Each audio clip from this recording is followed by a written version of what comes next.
She's not safe around your clients. I'm telling you this because somebody needs to. Farida has a drug problem. She hides it well, but it's real. And if anything happens at that clinic, you'll wish you'd listened to me. The voice on the other end of the line was calm, almost bored, like he'd rehearsed it in the mirror that morning. Cha Dong-suk didn't say anything for a few seconds. He just let the silence sit there, the way he did in board meetings when someone was about to admit more than they meant to. "And who exactly am I speaking with?" Dong-suk finally asked. "Her ex-husband, Tyrell Banks. I know how this sounds, but I'm not trying to hurt her. I'm trying to protect your clinic."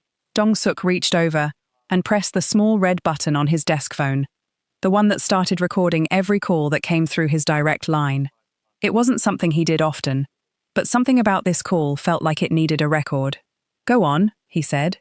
"Tell me everything you know." Tyrell talked for almost 4 more minutes. He gave dates that didn't match up, a rehab stay that never happened, a story about a missing prescription bottle that sounded like it had been written for a courtroom instead of a phone call.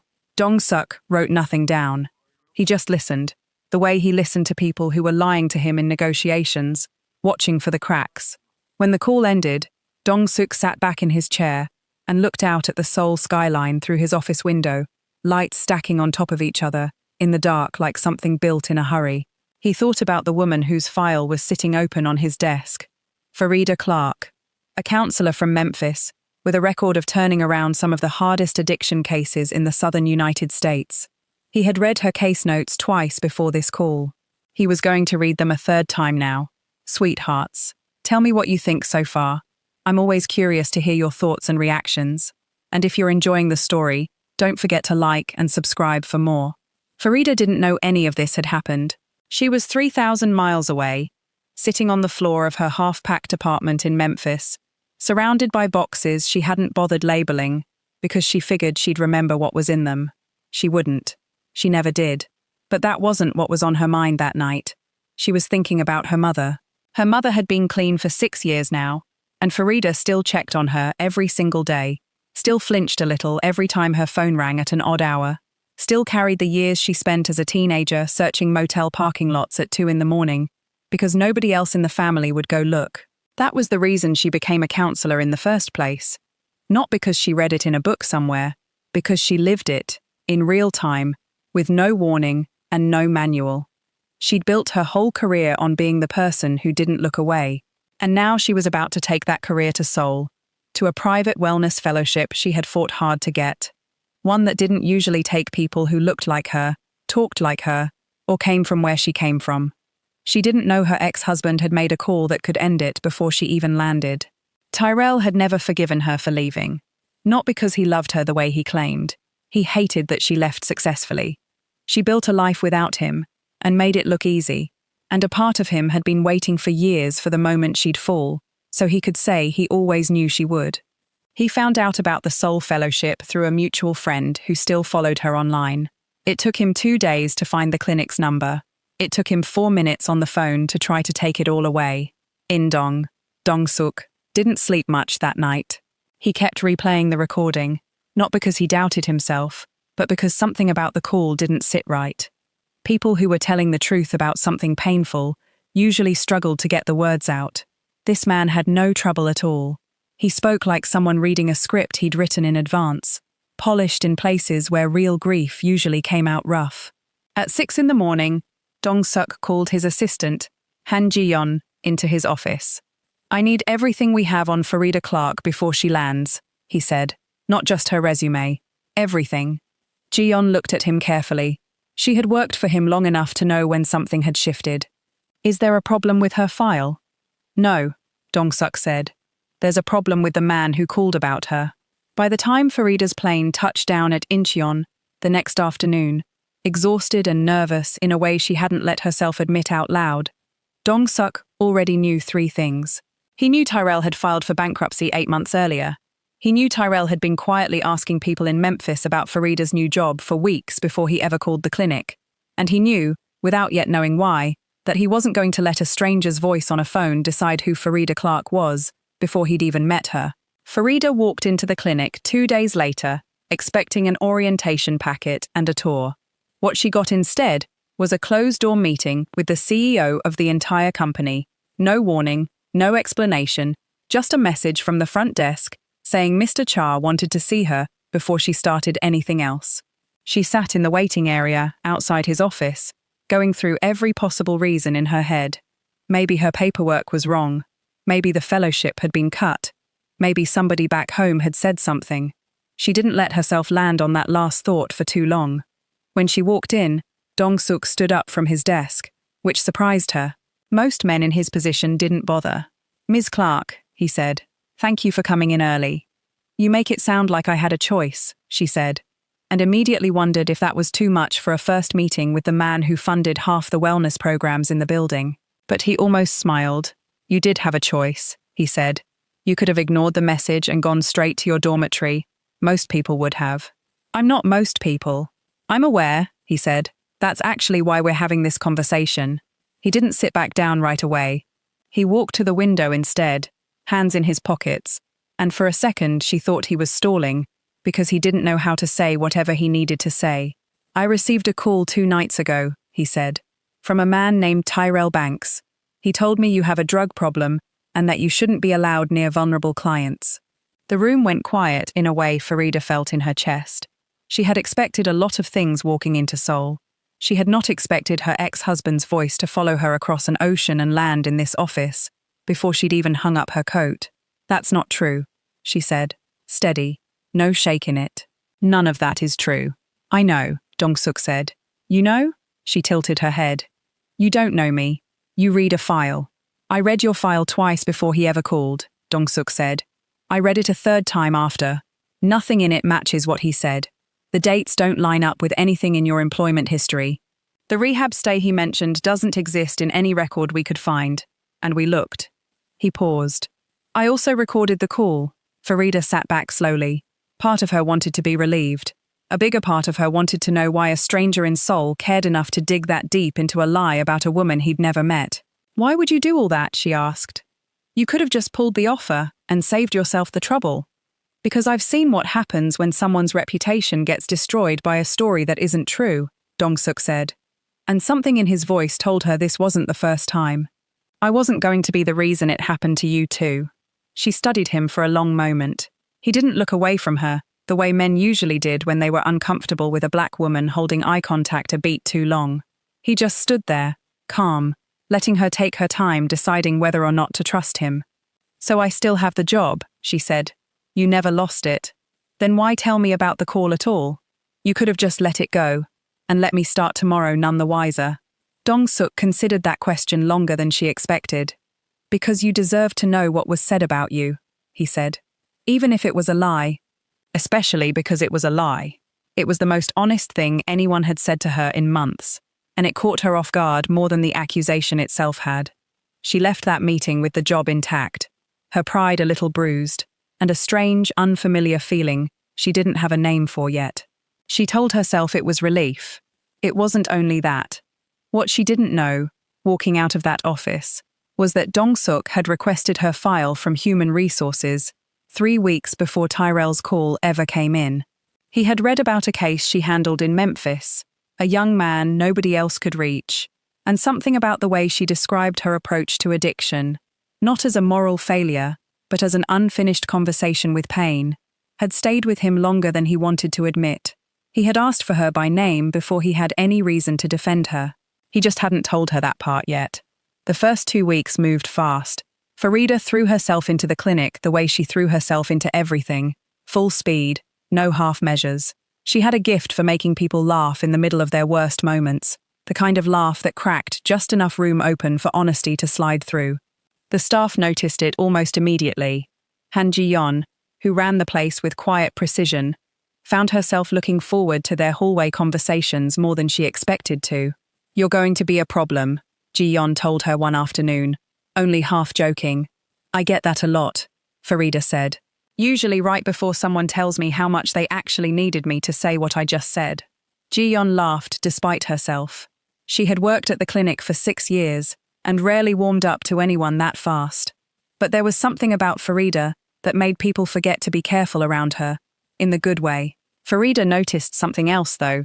something she filed away without saying anything yet.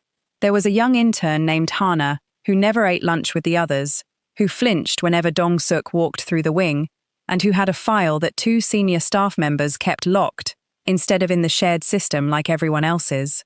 Farida had been doing this work long enough to know what careful hiding looked like. She didn't ask questions yet. She just watched. Meanwhile, her relationship with Dong-suk shifted in small, almost invisible ways. He started showing up to the same floor more often than his schedule required. He learned, without ever asking her directly, that she took her coffee black, with 1 sugar, never 2, and one morning her cup was already waiting at her desk before she arrived. No note, no explanation. "You didn't have to do that," she said the first time it happened. "I know," he said. "I wanted to." She started teasing him after that, lightly, the way she teased everyone she actually liked. She told him his suits looked like they were ironed by someone who hated joy. She told him his resting face looked like a man calculating quarterly earnings, even when he was just standing in an elevator. He didn't laugh easily, but when he did, it came out surprised, like he wasn't used to being caught off guard by his own amusement. "You're very different in person than in your file," he told her one evening, the 2 of them the last ones left on the floor. "Is that a compliment?" "It's an observation," he said. "Your file said you were thorough and direct. It didn't say you were funny." "Funny doesn't show up well in case notes," she said. "I learned that early. People take you less seriously if you make them laugh while you're fixing their life." "I take you seriously," he said, simply, no performance in it. She believed him. That was the part that scared her a little. Around the same time, half a world away, Tyrell sat in a hotel room in Seoul that he had no real reason to be in, except the one he wasn't saying out loud. He told himself this was a business trip, a meeting with a supplier his struggling import company desperately needed. But he had booked the flight the same week he found out Farida had landed the fellowship, and he hadn't told anyone back home where he really was. He scrolled through her social media for the 3rd time that night, looking at a photo someone had tagged her in outside the clinic, Seoul's skyline behind her, looking more settled and more sure of herself than he had ever seen her look with him. He told himself the call to the clinic had been about protecting people. Some nights, he almost believed it. Other nights, the truth sat closer to the surface. He couldn't stand watching her build something good without him in it, and he wanted, more than he wanted to admit, for it to fall apart before she got too far ahead to look back. He didn't know yet that his call had already failed. He didn't know Dong-suk had recorded it, kept it, and was now building something with it he hadn't decided how to use. And he definitely didn't know that he was about to run into Farida in person, in a city of 10 million people, far sooner than either of them expected. It happened on a Thursday evening, outside a small barbecue restaurant 2 blocks from the clinic, the kind of place Farida had started going to alone when she needed a minute away from everyone's questions. She was laughing at something on her phone, mid-bite, completely unguarded, when she looked up and saw him standing across the street, like he'd been waiting for the moment she'd feel most at ease just to take it from her. "Farida," she set her chopsticks down slowly. "You have got to be kidding me." "It's not what you think," Tyrell said, crossing the street before she could decide whether to get up and leave. "I'm here for business. I didn't even know you were." "Don't," she said. "Don't stand there and lie to my face in a country you flew 6,000 miles to be in by accident." He opened his mouth, then closed it. That was usually how it went with them. He talked fast until she stopped letting him. "You called my job," she said, voice low but absolutely steady. "You told a stranger I have a drug problem. Do you understand what that could have done to me? Do you understand what it almost did?" "I was trying to look out for you," he said. "You were trying to ruin me," she said. "There's a difference, and you know it." A small crowd of pedestrians slowed their walking, glancing at the 2 of them without trying to look like they were glancing. Farida lowered her voice, but not her resolve. "I built this on my own," she said. "Every bit of it. The fellowship, the reputation, all of it. You don't get to almost take that from me and then show up acting confused about why I'm upset." "I made a mistake," Tyrell said, and for the first time, something in his voice cracked, just slightly. "I don't know what I was thinking. I think you knew exactly what you were thinking," she said. "I just don't think you expected it to get back to me." She picked her bag up off the chair, dropped enough cash on the table to cover her meal, and walked past him without looking back. Her hands were shaking by the time she turned the corner, not from fear, but from the particular kind of anger that comes from being underestimated by someone who used to know you better than anyone. She didn't tell Dong-suk that night. She told herself it wasn't his business. But it sat heavy in her chest for the next 2 days. The not telling, like a stone she kept stepping over without picking up. Now, I know this story has you sitting at the edge of your seat already. You already know what to do. Drop a comment and tell me what you think is coming next. Dong-suk found out anyway, the way these things tend to surface in small, well-connected cities. One of his security staff recognized Tyrell from the hotel registry. A flag triggered automatically because of his earlier call to the clinic's executive line. When Dong-suk saw the report, he didn't call Farida right away. He sat with it for an hour, turning it over, trying to decide if telling her would feel like protection or surveillance. He chose to tell her the next morning, in his office, the same room where this had all started. Tyrell is in Seoul, he said. He has been for almost a week. Farida's face didn't move much, but her eyes did. I already know. He found me outside a restaurant 2 nights ago. You didn't tell me. Why would I? She said. It's not your job to manage my ex-husband. It's my job to make sure you're safe, he said, especially after the call he made. I am safe, she said. I handled it. I've been handling him for years. I don't need protecting, Dong-suk. I need to know you're not keeping things from me. Something passed across his face then. Quick, but she caught it. A flicker of hesitation that looked a lot like guilt. Is there something you're keeping from me? She asked, slower this time. No, he said. And for the first time since she'd met him, it didn't sound entirely true. The thing about secrets in a small, well-run building is that they don't stay buried, they just wait for the right amount of pressure. Farida found Hana's secret 2 weeks later, not by digging, but by being where she was supposed to be when it mattered most. Hana collapsed in a supply closet during her shift. Quiet, no scene. The kind of collapse someone has when they've spent years learning how to fall without being noticed. Farida found her first. She didn't call security. She didn't call the front desk. She sat on the floor next to her, held her hand, and waited until Hana's breathing settled enough to talk. Please don't tell them, Hana whispered. Please, if they find out what this is, I lose everything. My place here, my family's standing, all of it. I'm not telling anyone anything you don't want me to, Farida said. But you need real help, not a closet and a secret. That was when Hana told her. She wasn't just an intern. She was Dong-suk's distant cousin, placed under a different surname years ago to keep the family's image untouched, because the Cha family had already buried one addiction story and couldn't survive a second. Farida sat with that information like it was something hot, careful not to let it burn through her hands too fast. She kept Hana's confidence the way her training required, but it meant carrying a secret that touched the man she was falling for, a secret she legally and ethically could not hand to him, even if she wanted to. 3 days later, the second blow landed, and this one had nothing to do with confidentiality. Farida was walking past the legal department on an errand for Jiyeon when she heard her own ex-husband's voice coming through a speaker behind a half-closed door. She stopped in the hallway, certain for a second that she was imagining it. She wasn't. It was the recording, Tyrell's voice, calm and rehearsed, telling Dong-suk's legal team the same lie he'd told the first night, while 2 lawyers took notes and discussed something called documentation for potential harassment proceedings. She pushed the door open without knocking. How long have you had this? She asked, and the room went still. One of the lawyers looked at Dong-suk, unsure whether to answer. Dong-suk stood up slowly. Since the night he called, he said. You've had this the entire time, Farida said. Weeks. And you let me believe this was something I earned clean, with nobody questioning where I came from, while your legal team built a case file on my ex-husband behind my back.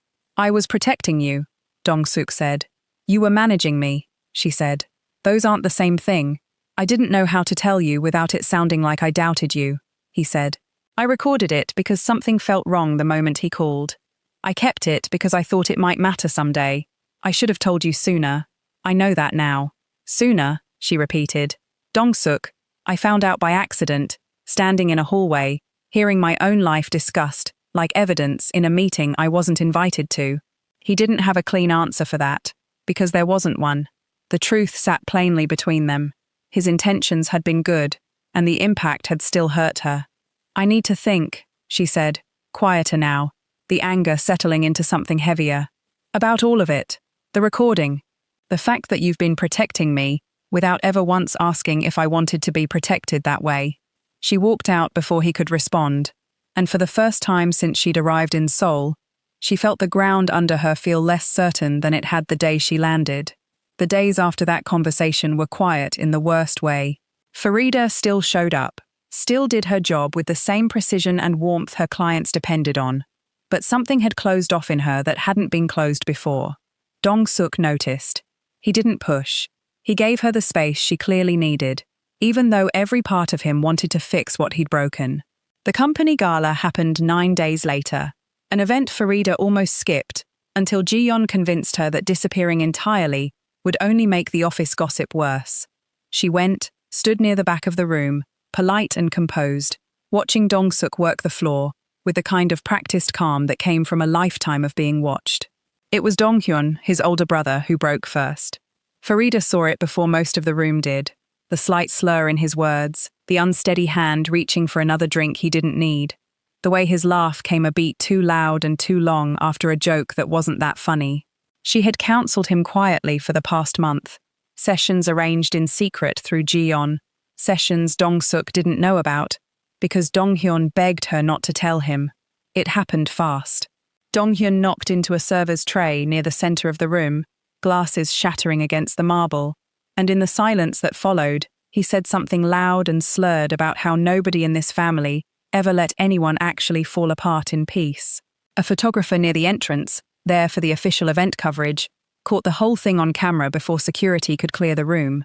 By morning, it was everywhere. Photos, headlines, speculation. The Cha family's carefully built image cracking open in real time, and underneath the headlines, a quieter, more dangerous question starting to circulate. Who knew, and why didn't anyone stop it? Dong-suk found Farida in the clinic break room before sunrise, both of them having barely slept. "You knew," he said. "It wasn't an accusation exactly. It came out more like grief." "I did," she said. "He asked me not to tell you. I was bound by the same confidentiality I'm bound by with every client I have, including the one you don't know about yet." "There's another one," Dong-suk said, and something in his voice told her he already suspected. "I can't tell you who," Farida said. "I won't, even now, even with everything happening. You're protecting people from my own family," he said, "and I'm standing here with no idea who in my own house is hurting." "I know how that feels," she said, gentler now, "better than you'd think. You kept the recording from me because you thought it would protect me. I kept these secrets because the people I'm counseling trusted me enough to be honest in the one place that's supposed to be safe. We did the same thing, Dong-suk. We just did it to each other, instead of with each other." He sat down across from her, the weight of the last 2 weeks finally catching up to his shoulders. "I don't know how to fix this," he admitted. "Any of it. My brother, the press, us. You don't fix all of it at once," Farida said. "You start with the part that's actually fixable. And right now, that's deciding whether you want to keep hiding what's true about your family, or finally let it breathe." Neither of them knew yet that the photograph of Dong-hyun's collapse hadn't leaked by accident, and that the person who leaked it had been waiting a long time for exactly this kind of opening. Tyrell came to the clinic 3 days later, and not the way Farida expected. He didn't come with anger or excuses this time. He came shaking, sweating through his shirt, his eyes hollow in a way she recognized immediately, professionally, before she let herself recognize it personally. "I need help," he said, standing in the lobby like a man who had run out of every other option. "Farida, please, I know what I did. I know I don't have the right to ask you for anything, but I don't have anybody else, and I don't know what's happening to me." She stood there for a long moment, every instinct in her pulling 2 different directions. Part of her wanted to walk away and let him face the consequences of what he'd built. Part of her, the part trained over years of watching her own mother nearly disappear into the same darkness, couldn't unsee a person drowning, no matter what he'd done to her. "This isn't about us," she finally said. "This is about you getting actual help, somewhere outside this clinic, with someone who isn't me. I can't be your counselor. I won't be, but I can get you a name and a number of someone who can actually help you, today, right now. Why would you do that for me? He asked, voice breaking. After everything. Because what you did to me doesn't change what's true about what you're going through right now, she said. Those are two different things, and I learned a long time ago not to let one cancel out the other. She walked him to a private room, made the calls herself, stayed until an outside counselor she trusted arrived to take over. She didn't do it for him. She did it because it was who she'd always been, long before he tried to convince a stranger she wasn't. That same afternoon, the second blow landed, the one that finally connected every thread that had been quietly running underneath the whole story. Jiyeon came to Farida's office, laptop open, her face pale in a way Farida had never seen on her. It's Jin, Jiyeon said, Dong-suk's cousin. She's the one who leaked the photo of Dong-hyun at the gala. I found the payment trail to the photographer this morning, buried under 3 shell accounts. That's not all, Jiyeon continued, scrolling further. She's been in contact with your ex-husband, messages going back months, before he ever called the clinic. She told him exactly which executive line to use, to make sure it reached Dong-suk directly. She gave him talking points. Farida. She built the entire script he used on that call. Farida sat back slowly, the pieces locking into place with a click she felt in her chest. Why? She asked. Why would she go through all that trouble over me? She wasn't trying to hurt you, Jiyeon said. Not really. You were just the easiest way in. She's been building a case for months, that Dong-suk's judgment can't be trusted, that he's too reckless with the company's image. A scandal involving you was supposed to be the first crack. Dong-hyun's relapse going public was supposed to be the one that finished it. She's been positioning herself to take his seat at the next board vote. Farida closed her eyes for a second, letting the full shape of it settle. I was never the target, she said quietly. I was just the door she used to get to him. You were the door, Jiyeon agreed. But Farida, you're also the one holding the proof now. We are getting so close to the truth now, and I cannot wait for you to see how this plays out. If you've made it this far, drop your thoughts in the comment section, and subscribe so you're here for more stories like this. The emergency board meeting was scheduled for the following morning, called to address the gala fallout, and, unofficially, to discuss whether Dong-suk's personal life had become a liability the company could no longer afford. Farida wasn't invited. She walked in anyway. The room went silent when she entered, a dozen board members in tailored suits clearly unprepared for an American counselor to interrupt their meeting, laptop under her arm, Jiyeon a step behind her for support. I know I wasn't asked to be here, Farida said, but I have information directly relevant to the reason you're all in this room, and I think you'll want to hear it before you vote on anything. Jin, seated near the head of the table, kept her expression composed, though something tightened behind her eyes. This is a private board matter, Jin said smoothly. I don't think an outside hire has standing here. I'd usually agree, Farida said. Except I'm not just an outside hire. I'm the woman your family decided to use as the opening move in a takeover. She set the laptop down, turned the screen toward the table, and walked them through it slowly, point by point, the way she walked clients through hard truths they didn't want to hear, but needed to. The messages between Jin and Tyrell, the payment trail to the photographer, the timeline that lined up too perfectly to be coincidence, the call to the clinic, timed weeks before the gala, both engineered to chip away at Dong-suk's credibility, one crack at a time. I want to be very clear, Farida said, looking around the table, her voice steady, no shake in it at all. I am not the scandal here. I never was. I'm the woman who almost lost a job, a reputation, and a relationship, because someone in this room needed a distraction big enough to cover what she was really doing. The room stayed quiet for a long moment. Dong-suk, seated at the far end, hadn't said a word the entire time, watching her dismantle the very plot built to destroy them both with the same calm precision she'd used the day they first met. This is absurd, Jin finally said, but her voice had lost its smoothness. Then explain the messages, Farida said simply. Explain the payment. I'll wait. She couldn't. The room knew it, and so did she. What followed wasn't loud or dramatic. It was quieter than that, the way real consequences usually are. Within the week, Jin stepped down from her position, the board citing irreconcilable conflicts of interest. No further public statement made. Dong-hyun, instead of hiding from what happened at the gala, gave a short, honest interview about his struggle with addiction, choosing his own words instead of letting the tabloids choose them for him. Farida sat beside him during the recording, not as his counselor anymore, but as a friend who understood exactly how much courage that took. Tyrell entered treatment that same week, 3 time zones and 1 apology letter away. A letter Farida read once, felt nothing sharp from anymore, and quietly let go of. Dong-suk found her on the clinic rooftop 2 nights later, the city spread out beneath them in scattered light. The kind of view she'd grown used to without ever getting tired of it. "I should have trusted you with the recording the night I made it," he said. "Not weeks later. Not after you found out by accident." "You should have," she agreed. "But you're not the only one who kept something back.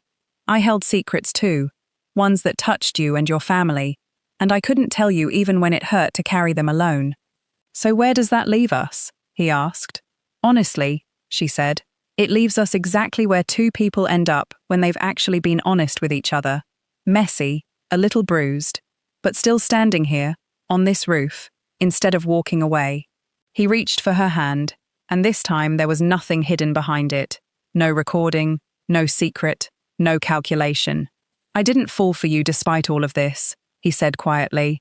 "I fell for you in the middle of it, the version of you that didn't flinch, that kept fighting for what was true, even when it would have been easier to walk away." Farida looked out at the skyline, at the city that had tried, in its own complicated way, to break her before it gave her something worth staying for. "Good," she said, smiling for the first time in days, "because I'm not planning on flinching anytime soon."